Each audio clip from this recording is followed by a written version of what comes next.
What's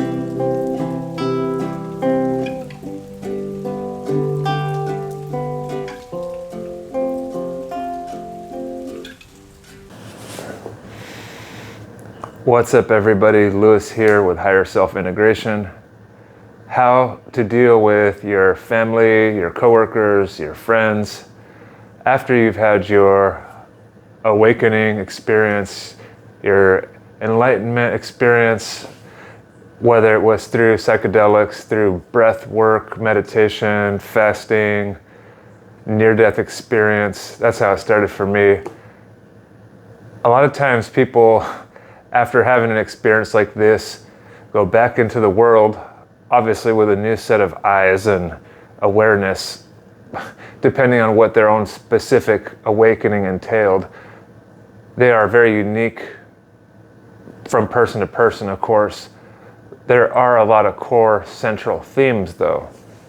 So we hear about the ego death experience that can often entail a number of things, but one of those, people get that sense that they're connected to everything in the universe, connected to God, that God is living in all things, and that death is just a temporary passing through of an illusion. This world is an illusion. It's real, but an illusion at the same time. Everything is all made of love, and people have different stories from their own unique experiences, but you see a lot of core connecting themes there. So, depending on the individual, oftentimes, maybe yourself, I went through this, we go back into the world, into normal life, and start to kind of just almost question reality a little bit more, or question why people in reality just don't get it. It seems like you want them to get it. You want them to have the same kind of experience you did, and you start to tell them all about it, right? Because humans want to connect. So let's just understand why we're starting to see that and question that in the first place. Because we want to connect. We want to connect with others on this amazing experience that helped us feel good and open, and that's a good intention, right? But as you probably have already seen, how I've seen, people don't always want to hear about all of that. They don't want to hear anything that conflicts with their own current truth, their own current point of view of the world. It's maybe a harsh truth, but we don't want to come off as Bible thumpers or evangelicals to other people. Like, hey, I've heard the good word of the mushroom, and now I want to tell everybody about it, and all hail psychedelics, or all hail yoga and meditation. It just was so healing. And people basically need to experience something in order to really believe something that is so worldview shaking like that, right? Especially if somebody is like an atheist, for instance, and you go and tell them, hey, I had a near-death experience, or I had an ayahuasca experience where I saw God in the trees and in the sky and in the birds, and everything was radiating a pure light, and it was coming out of my crown chakra and connecting to the universe. And they're going to look at you and be like, what the hell are you smoking? Anyway, so what I'm here to tell you is we can't really change people's minds always, maybe in some small percentage of situations. But when it comes to big worldview stuff like that, people really need to go through their own experience. And that doesn't mean that we can't have a positive impact. Let me get to that in a little bit, all right? I'll tell you what does actually work when it comes to basically helping other people see the light, whatever you want to call it. Basically, I guess you can say that we have to check our own intentions, as I said, of why are we trying to be so pushy, or why do we want to have others see things the way that we've seen them? Are we feeling lonely? Are we feeling lack of connection? Are we just, wanting people to follow the bandwagon with us? And is it going to make ourselves feel good about ourselves to talk about all this, woo-woo strange stuff? So you want to get all that out of the way first, like the shadow aspects of why do we want to get people to see things the way that we see them so quickly. Because once you get through those shadowy aspects, with, care and compassion, of course, you want to be soft on yourself and not, beat yourself up that you had these intentions in the first place, because they were subconscious, like many of our other behaviors.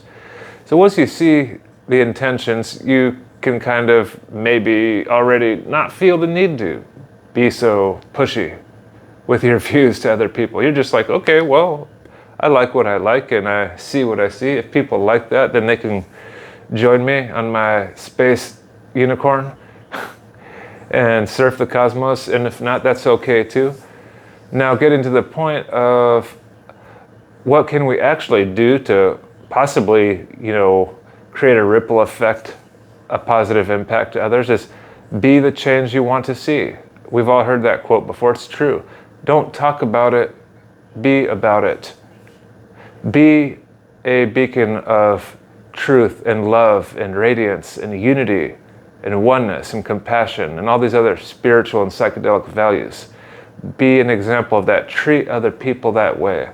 Because if you start talking about these type of positive things and you go around treating people like crap and not, having compassion and patience and understanding for other people, even if they have different views than you, that's not really going to have a smooth impact, and it's just going to push people away, right? So it's almost like a Bible thumper evangelical or a vegan. They're telling people about how virtuous their cause is, how virtuous Jesus is, and how virtuous it is to be a vegan and whatever. And meanwhile, they're saying that, but they're also like treating people like crap around them, and they're liars and manipulative and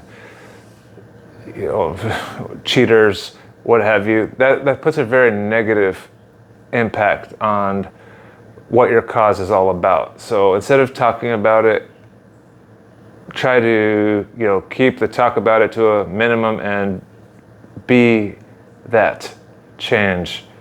Shine it, vibrate love.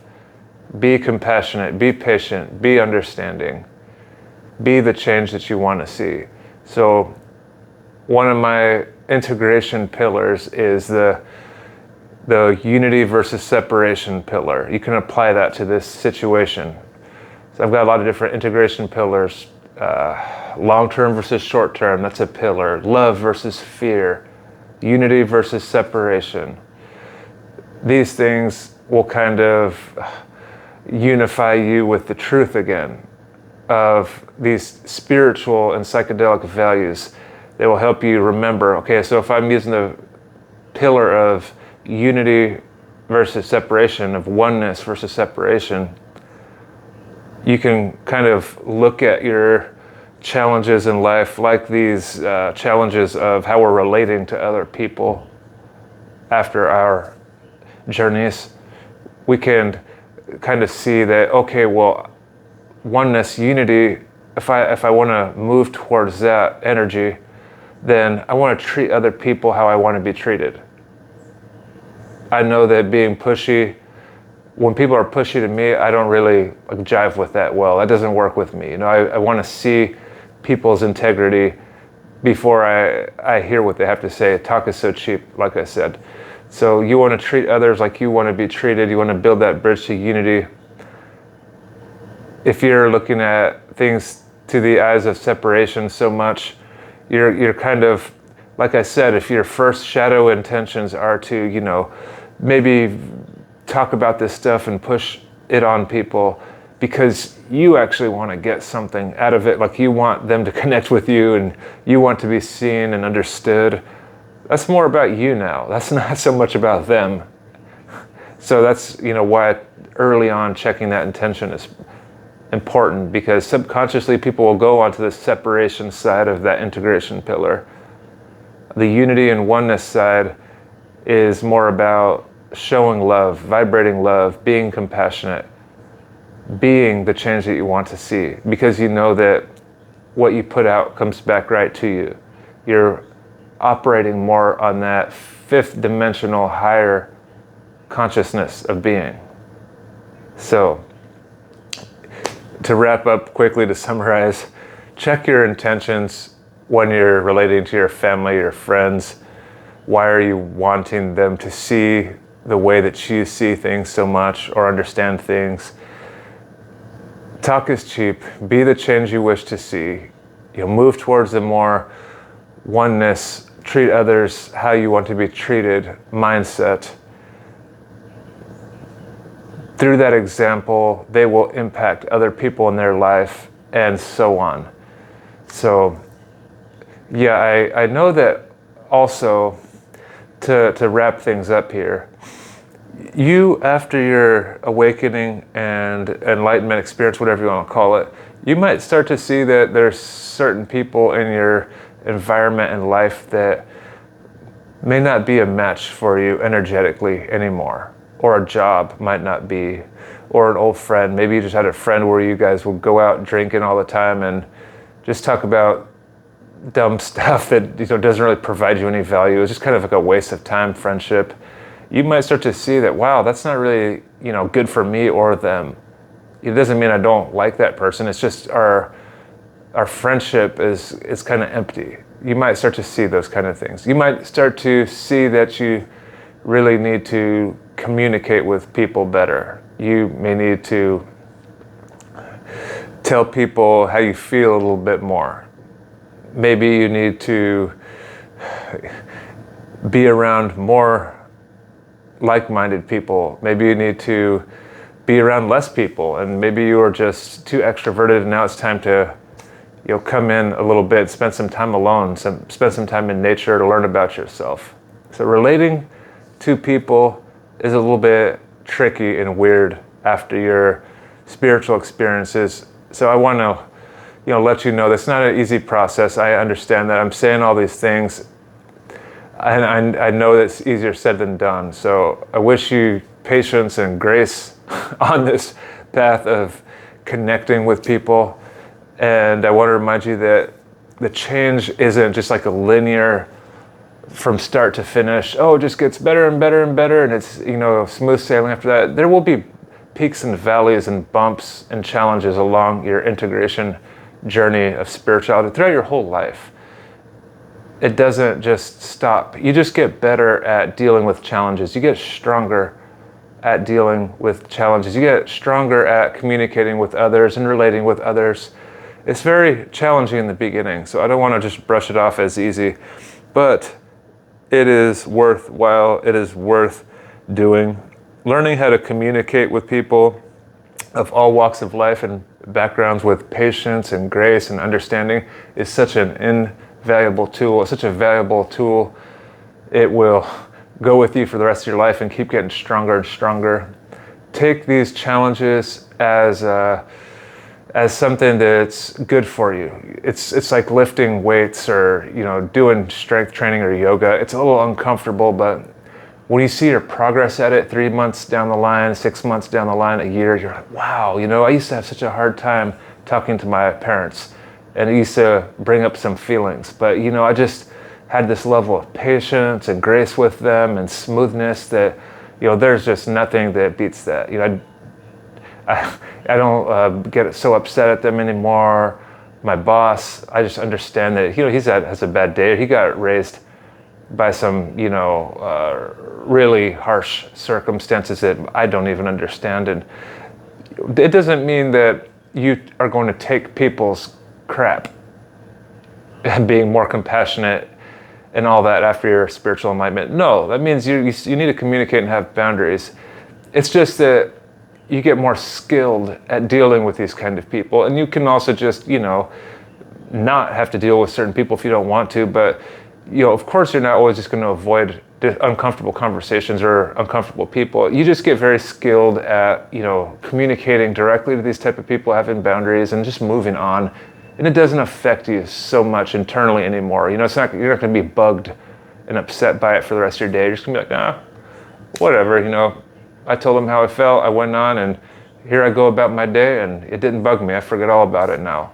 It's nice when you can I'm getting better at that stuff. I still have challenges relating to people too, but I know it's that strength training, like I told you. It's just another opportunity for me to level up in life. See challenges, especially with relating to others, as a chance to level up. So yeah, I just want to cover some things that were on my mind when it comes to relating to people after your spiritual awakening, your enlightenment experience. My name's Lewis. This is Higher Self Integration. Please throw me a like, subscribe to the channel. It's new. It helps out a ton. Take care, everybody. Peace.